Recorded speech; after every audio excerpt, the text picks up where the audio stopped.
Hello, আসসালামু আলাইকুম। তো সবাই দেখেন বেঙ্গলোর,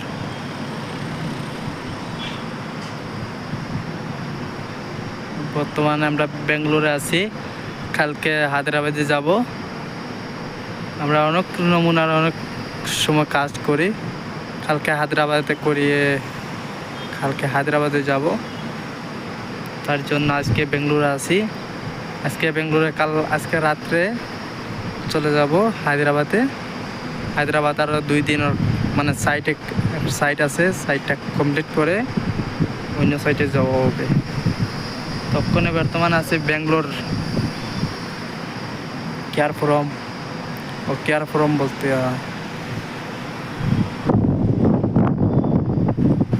हम लोग डिज़ाइन का काम करते हैं ना, इसके